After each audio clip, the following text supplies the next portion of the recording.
हरियाणा की हर अपडेट के लिए बेल आइकन दबाएं और सब्सक्राइब करें STV Haryana news. CM Manohar Lal ने चंडीगढ़ में प्रेस कॉन्फ्रेंस की और लोगों के सामने कई मुद्दों पर अपनी बात रखी।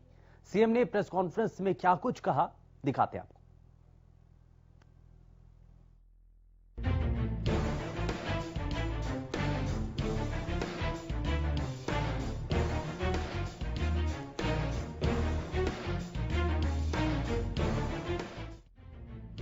प्रदेश के मुख्यमंत्री मनोहर लाल ने आज प्रेस कॉन्फ्रेंस कर अपनी बातें प्रदेश की जनता के सामने रखी।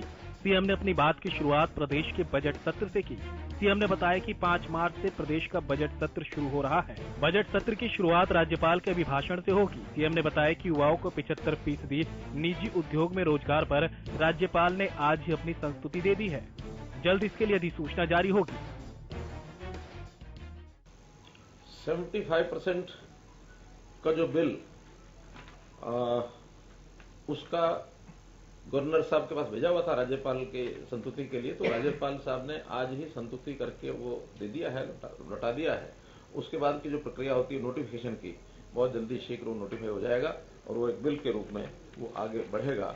ये भी एक जानकारी आपको देनी थी। इसके बाद सीएम ने कोरोना का जिक्र करते हुए कहा कि प्रदेश में कोरोना के मामलों में कमी आनी शुरू हो गई थी, लेकिन बीते कुछ दिनों से एक बार फिर कोरोना के मामले बढ़ने लगे हैं, जिसके लिए अधिकारियों के साथ मीटिंग कर कोविड की नई गाइडलाइंस जारी की गई। साथ ही अधिकारियों को निर्देश दिए गए कि वे कोविड को लेकर सख्ती बरतें। कोविड की स्थिति हम जानते हैं कि एक बार तो बहुत संतोष हो गया था कि काफी पॉजिटिव आने वाली संख्या है वो कम हो गई थी। पूरे प्रांत की संख्या 100 के आसपास पहुंच गई थी, लेकिन अभी पिछले एक सप्ताह में वो संख्या कुछ जिलों के अंदर बढ़नी शुरू हुई है और वो 200 तक पहुंच गई है दोबारा से। कल ही हम लोगों ने मीटिंग्स करके और उसमें जो सावधानियां बरतनी थी वो सावधानियां बरतने के लिए हमने विचार किया है कि थोड़ा इम्प्लीमेंटेशन जो पहले से थी प्रिवेंशन की वो सारे किए जाए, ऐसा हमने विचार किया और गाइडलाइंस दोबारा से दी हैं कि सावधानी बना करके रखें।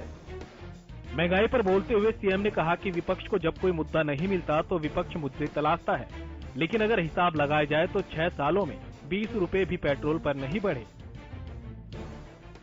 कि पेट्रोल डीजल की अगर हम रेट्स की बात करें, क्योंकि एक ही विषय को लेकर के बात आ रही है कि पेट्रोल महंगा हो गया, डीजल महंगा हो गया, तो इसका एनालिसिस सबको करना चाहिए, तब आगे बढ़ना चाहिए। तो देखा जाए तो ये 73 से लेके 84 या 73 में अगर लोवेस्ट है एक बार तो 66 है।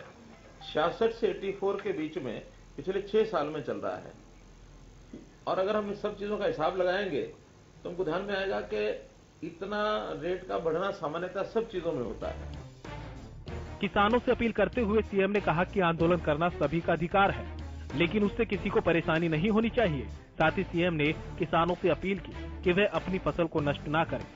शांतिपूर्वक आंदोलन करना ये हर किसी का एक डेमोक्रेटिक राइट है, करें, कोई दिक्कत नहीं। जनता को परेशानी ना हो ये हम अपील करते हैं उनको।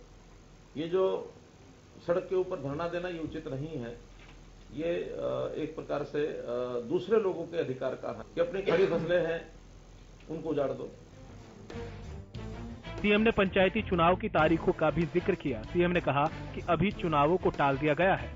पंचायत के इलेक्शन के लिए समय तो पूरा हो गया 23 फरवरी को और होने चाहिए, लेकिन जैसा एक वातावरण है बना हुआ उसमें पंचायती चुनाव में हम सोचते हैं कि वातावरण थोड़ा ठीक हो जाए तो तुरंत करने के लिए तैयार है, इसमें कोई दिक्कत नहीं है। लेकिन वातावरण ठीक रहे तभी डेमोक्रेटिक प्रोसेस को ठीक से अपनाया जा सकता है। सीएम मनोहर की बड़ी बातों के बारे में भी आपको बताते हैं। 5 मार्च से शुरू होगा बजट सत्र। एक बार फिर बढ़ रहा कोरोना, कोविड की नई गाइडलाइंस की गई जारी। प्राइवेट अस्पतालों में भी हो रहा वैक्सीनेशन। पिछले 6 सालों में 66 रुपए से सिर्फ 84 रुपए तक ही पहुंचा तेल। तेल की कीमत अंतर्राष्ट्रीय बाजार पर निर्भर। चीफ सेक्रेटरी विजय वर्धन की निगरानी में होगी शराब घोटाले की जांच। कुछ समय के लिए टाले गए पंचायत चुनाव। डीजीपी मनोज यादव को केंद्र ने दिया 1 साल का एक्सटेंशन। किसानों को किसी के बहकावे में आना नहीं चाहिए। अपनी फसल बर्बाद ना करे किसान। सीएम ने कई मुद्दों पर बात रखी। साथ ही युवाओं को मनोहर सौगात का भी ऐलान किया। Bureau report, Haryana news.